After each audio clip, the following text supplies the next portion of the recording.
Hello, welcome back to the channel. 22, 23, 24 3 ದಿನದ ಮಾ Lakshmi secret ವರ್ಕ್ಶಾಪ್ನ conduct ಮಾಡ್ತಿದ್ದೀನಿ. 9 to 10 o'clock ಇರುತ್ತೆ. ಇದರಲ್ಲಿ ಲಕ್ಷ್ಮಿ ಯಂತ್ರನ ಹೇಗೆ ಚಾರ್ಜ್ ಮಾಡ್ಕೊಳ್ಳೋದು, ಲಕ್ಷ್ಮಿ ಅಟ್ಯೂನ್ಮೆಂಟ್ ಸಹ ಕೊಡ್ತಾ ಇದ್ದೀನಿ. ಇಂಟ್ರೆಸ್ಟ್ ಇರೋವಂಥವ್ರು ಜಾಯಿನ್ ಆಗಿ ನಿಮ್ಮ ಲೈಫಲ್ಲಿರುವಂಥ ಮನಿ ಪ್ರಾಬ್ಲಮಿಂದ ಆಚೆ ಬನ್ನಿ.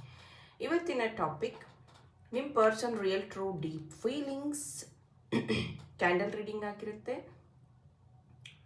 ಈ ಒಂದು ರೀಡಿಂಗ್ ನೋಡುವಾಗ ನಿಮ್ಮ ಪರ್ಸನ್ ಬಗ್ಗೆ ಯೋಚನೆ ಮಾಡ್ತೀರಿ. ಅವರ ಹೆಸರನ್ನ 3 times ನಿಮ್ಮ ಮನಸ್ಸಲ್ಲಿ ಹೇಳ್ಕೊಳ್ತಾ ಈ ಒಂದು ರೀಡಿಂಗ್ನ ವಾಚ್ ಮಾಡಿ.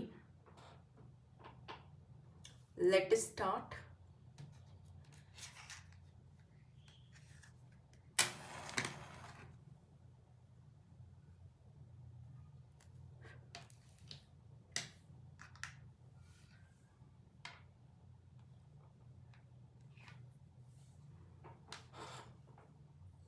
ಸೊ ನೀವು ಯಾರ ಬಗ್ಗೆ ಯೋಚನೆ ಮಾಡ್ತಿದ್ದೀರೋ ಅವರು ನಿಮ್ಮ ವಿಚಾರದಲ್ಲಿ ಪದೇ ಪದೇ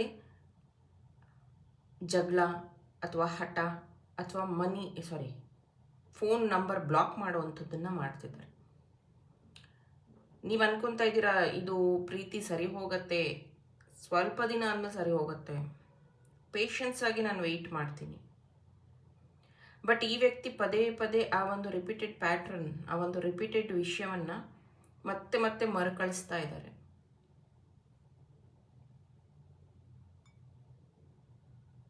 ಕನಸು, ಓಕೆ, ರೀಸೆಂಟಾಗಿ ನಿಮ್ಗೆ ಯಾವುದಾದ್ರೂ ಒಂದು ಡ್ರೀಮ್ ಬಂದಿರಬಹುದು,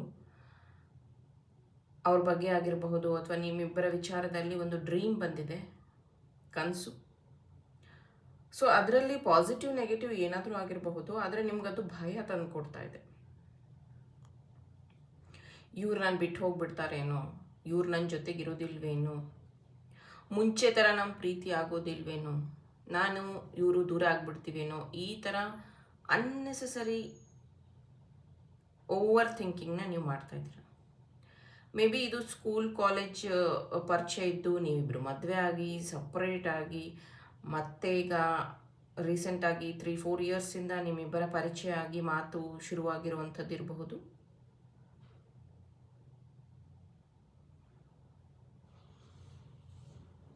ಅಥವಾ ಮದುವೆಗೆ ಮುಂಚೆ ನಿಮ್ಮಿಬ್ಬರ ಪರಿಚಯ ಇತ್ತು, ಈಗ ಮತ್ತೆ ನೀವಿಬ್ಬರು ರೀಕನೆಕ್ಟ್ ಆಗಿರುವಂಥದ್ದು ಇರಬಹುದು.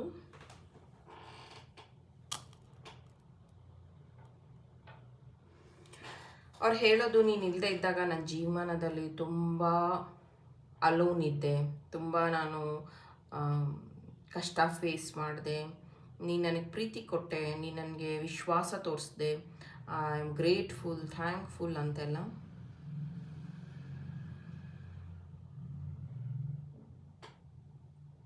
ಇವ್ರ ವಿಚಾರದಲ್ಲಿ ನೀವು ಒಂದು ಸ್ವಲ್ಪ ಸ್ಟ್ರಿಕ್ಟಾಗಿ ಯಾವುದೇ ರೀತಿಯ ಆ್ಯಕ್ಷನ್ನ ತಗೊಳ್ಳೋದಿಲ್ಲ. ನೀವು ಹೆಂಗೆ ಗೊತ್ತಾ, ಅಯ್ಯೋ ಪಾಪ ಅವ್ರಿಗೆ ತೊಂದರೆ ಆಗಿಬಿಡತ್ತೆ, ಅಯ್ಯೋ ಪಾಪ ಅವ್ರೇನು ಅನ್ಕೊಂಡ್ಬಿಡ್ತಾರೋ, ಈ ಥರ ನೀವು ತುಂಬ ಎಮೋಷನ್ ಆಗಿ ಯೋಚನೆ ಮಾಡುವಂಥ ವ್ಯಕ್ತಿ. ಸ್ಪೆಕ್ಸ್ ಇಲ್ಲಿ ಅವ್ರು ಹಾಕೋಬಹುದು ಅಥವಾ ನೀವು ಹಾಕೋಬಹುದು. ಸ್ಪೆಕ್ಸ್ ಇಲ್ಲಿ ಚಾನಲ್ ಆಗ್ತಿರುವಂಥದ್ದು, ಅಥವಾ ಮೇ ಬಿ ತಲೆನೋವು ಜಾಸ್ತಿ ಬರ್ತಿರಬಹುದು ಇತ್ತೀಚೆಗೆ. ಮೇ ಬಿ ನಿಮಗೆ ಅಥವಾ ಅವ್ರಿಗೆ ಯಾರಿಗೋ ಸ್ಪೆಕ್ಸ್ ಬಂದಿರುವಂಥದ್ದಿದೆ, ಅಂದರೆ ನಂಬರ್ ಬಂದಿರುವಂಥದ್ದಿದೆ, ನೀವು ಡಾಕ್ಟರ್ ಹತ್ರ ತೋರಿಸ್ಕೋಬೇಕಾಗತ್ತೆ. ಅಂದರೆ ಕಾರಣ ಅವ್ರು ಏನು ಹೇಳ್ತಾರೆ, ನಂಗೆ ಜಾಸ್ತಿ ಮೊಬೈಲ್ ನೋಡೋಕ್ಕಾಗಲ್ಲ, ತಲೆನೋವು ಬರುತ್ತೆ, ಮೊಬೈಲ್ ನೋಡಿಲ್ಲ, ಮೆಸೇಜ್ ಓದಿಲ್ಲ, ಈ ಥರ. ಆ್ಯಂಡ್ ನೀವು ಎಷ್ಟೋ ವಿಚಾರಗಳನ್ನು ಇವರಿಗೋಸ್ಕರ ಕಲ್ತ್ಕೊಂಡಿದ್ದೀರ.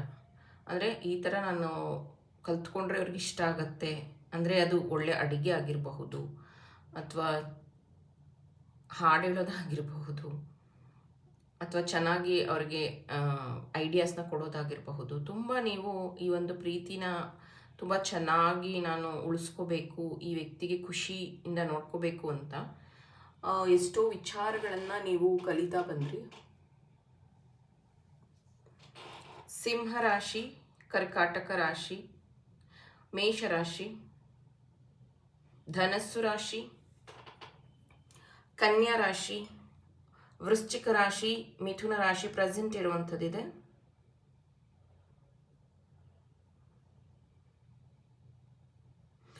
ನೀವು ಅನ್ಕೋತಾ ಇದ್ರಿ ಈ ವ್ಯಕ್ತಿ ನನ್ನ ಜೀವನದಲ್ಲಿ ಬಂದಿದ್ದಾರೆ, ಇನ್ನು ಯಾವುದೇ ರೀತಿ ದುಃಖ ಸಂಕಟ ಏನೂ ಇರೋದಿಲ್ಲ, ಎಲ್ಲ ಮಾಯ ಆಗೋಗ್ಬಿಡುತ್ತೆ ಅಂತ. ಆದರೆ ಈಗೇನಾಗಿದೆ ಅಂದರೆ ಈ ವ್ಯಕ್ತಿಯಿಂದನೇ ಜಾಸ್ತಿ ದುಃಖ, ಸಂಕಟ, ಕಣ್ಣೀರು ನೀವು ಹಾಕ್ತಾ ಇರೋವಂಥದ್ದು. ಇದು ಪಾಸಿಟಿವ್ ನೆಗೆಟಿವ್ ಎರಡೂ ಆಗಿರಬಹುದು. ಮೇ ಬಿ ಅವ್ರನ್ನ ನೀವು ತುಂಬ ಮಿಸ್ ಮಾಡ್ತಿರ್ಬೋದು, ಅಥವಾ ಆ ವ್ಯಕ್ತಿಯ ವಿಚಾರದಲ್ಲಿ ನಿಮ್ಮಿಬ್ಬರ ಮಧ್ಯೆ ಇರುವಂಥ ಮನಸ್ತಾಪನೂ ಆಗಿರಬಹುದು. ಇವರು ಮುಂಚೆ ಬಂದಾಗ ಫ್ಯಾಮಿಲಿ ಬಗ್ಗೆ ಅಷ್ಟೊಂದು ಆಸಕ್ತಿ ಇರಲಿಲ್ಲ. ಅಂದರೆ ನಮ್ಮ ಫ್ಯಾಮಿಲಿಯವರೇ ನನ್ನ ಇಗ್ನೋರ್ ಮಾಡ್ತಿದ್ದಾರೆ, ನನ್ನ ಫ್ಯಾಮಿಲಿಯವ್ರಿಗೆ ನಾನು ಬೇಕಾಗಿಲ್ಲ, ನನ್ನ ಹೆಂಡ್ತಿನೇ ನನ್ನ ಬಗ್ಗೆ ತಲೆ ಕೆಡಿಸ್ಕೊಳ್ಳೋಲ್ಲ, ನನ್ನ ಗಂಡನೇ ನನ್ನ ಬಗ್ಗೆ ತಲೆ ಕೆಡಿಸ್ಕೊಳ್ಳೋಲ್ಲ, ನಾವೇನು ಆ ಥರ ಇಲ್ಲ, ಅಷ್ಟೊಂದು ನಾವು ಬಾಂಧವ್ಯ ನಮ್ಮ ಮಧ್ಯೆ ಇಲ್ಲ ಅಂತ ಹೇಳ್ಕೊತಿದ್ದಂಥ ವ್ಯಕ್ತಿ ಸಡನ್ನಾಗಿ ಈಗ ಎಲ್ಲ ಫ್ಯಾಮಿಲಿಯವರು ಒಂದಾಗಿದ್ದಾರೆ, ಎಲ್ಲರೂ ಅವ್ರಿಗೆ ಬೇಕಾಗಿದ್ದಾರೆ, ಎಲ್ಲರ ಬಗ್ಗೆನೂ ಅವ್ರು ಹೇಳ್ತಾ ಇದ್ದಾರೆ. ಇಲ್ಲ ಅವ್ರು ಏನಾದರೂ ಅಂದ್ಕೊಂಡ್ಬಿಡ್ತಾರೆ, ಅಥವಾ ಅವ್ರಿಗೇನಾದರೂ ತೊಂದರೆ ಆಗಿಬಿಟ್ರೆ, ಅಥವಾ ಅವ್ರು ನನಗೆ ಕ್ವಶನ್ ಮಾಡಿದ್ರೆ, ಈ ಥರ.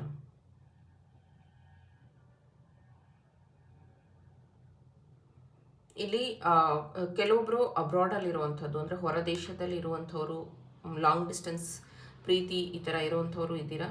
ತುಂಬ ಚೆನ್ನಾಗಿ ಆ ಒಂದು ವ್ಯಕ್ತಿಯ ಮಾತು, ನಡೆ, ನುಡಿ ಇತ್ತು. ಇತ್ತೀಚೆಗೆ ಆ ವ್ಯಕ್ತಿ ತುಂಬ ಡೌಟ್ಫುಲ್ ಆಗಿ ಕಾಣ್ತಾ ಇರುವಂಥದ್ದು.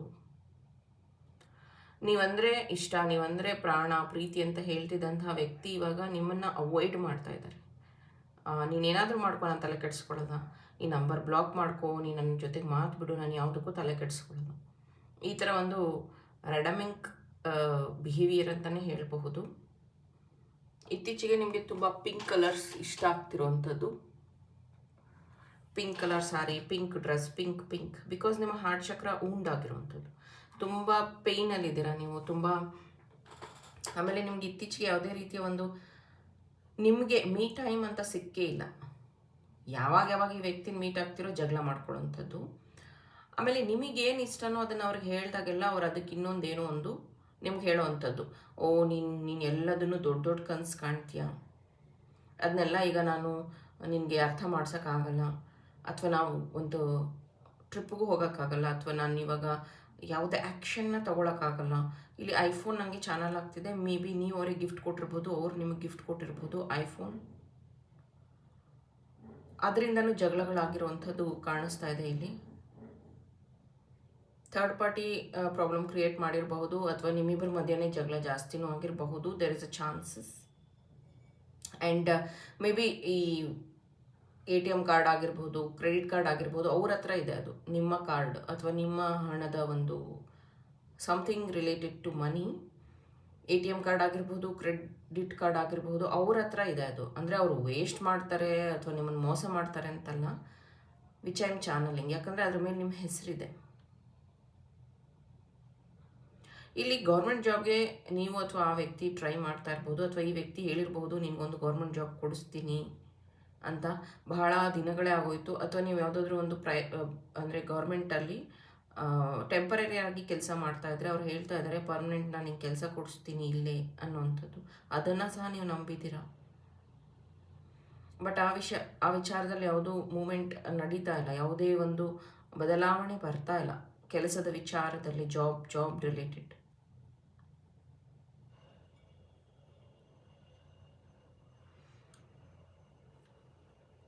ನಿಮ್ಗೆ ಚಿಕ್ಕ ವಯಸ್ಸಿಂದನೂ ಅಷ್ಟೇ ಪ್ರೀತಿ ಸಿಕ್ಕಿಲ್ಲ ಸರಿಯಾಗಿ, ಎಲ್ಲರೂ ನಿಮ್ಮನ್ನು ಹರ್ಟ್ ಮಾಡಿರೋರೆ, ತಂದೆ ತಾಯಿ ಪ್ರೀತಿ ಸಿಕ್ಕಿಲ್ಲ. ಇದು ನಿಮಗೊಂಥರ ಉಂಡಾಗಿ ಈ ವ್ಯಕ್ತಿಯಲ್ಲಿ ನೀವು ಇದನ್ನು ಏನು ಕಂಡುಕೊಂಡಿದ್ರಲ್ಲ ಪ್ರೀತಿ ಅಂತ, ಅದೂ ಸಹ ಈಗ ಹಾಗೆ ಆಗ್ತಾ ಇದೆ. ಸಮಯಕ್ಕೆ ತಕ್ಕಂಗೆ ಆ ವ್ಯಕ್ತಿನೂ ಬದಲಾಗ್ತಾ ಇದ್ದಾರೆ. ನಿಮಗೆ ಮತ್ತೆ ಅನ್ನಿಸ್ತಾ ಇದೆ ನಾನು ಅಲೋನ್ ಆಗ್ತಾ ಇದ್ದೀನಿ, ಮತ್ತೆ ನನ್ನ ಜೀವನದಲ್ಲಿ ಇದೇ ರಿಪೀಟ್ ಆಗ್ತಿದೆ, ಮತ್ತೆ ನೀವು ಅಲೋನ್ ಆಗ್ತಾ ಇರೋವಂಥದ್ದು. ಆಮೇಲೆ ಇದು ಫಸ್ಟ್ ಪ್ರಪೋಸ್ ಮಾಡಿದಾಗ ಈ ವ್ಯಕ್ತಿ ನಿಮ್ಮನ್ನು ತುಂಬ ಇಷ್ಟಪಟ್ಟಿದ್ರು.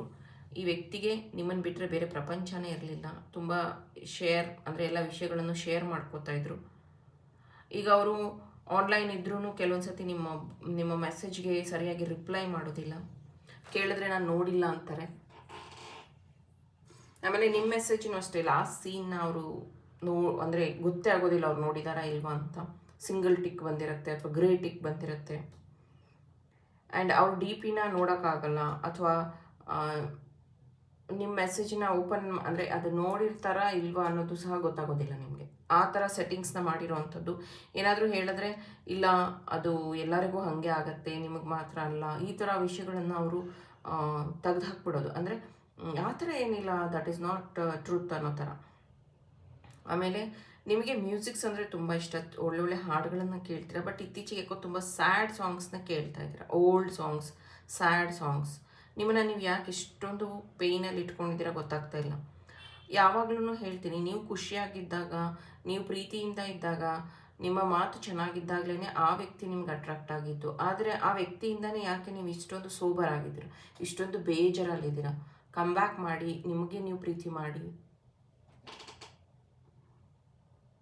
ಸೊ ಇದಾಗಿತ್ತು ನಿಮ್ಮ love true deep feelings. I hope insights, information ಸಿಕ್ಕಿದೆ, ಹೆಲ್ಪ್ಫುಲ್ ಆಗಿದೆ ಅಂತ. ಇಷ್ಟ ಆದರೆ ಲೈಕ್, ಶೇರ್, ಕಮೆಂಟ್ ಮಾಡಿ. ಥ್ಯಾಂಕ್ಸ್.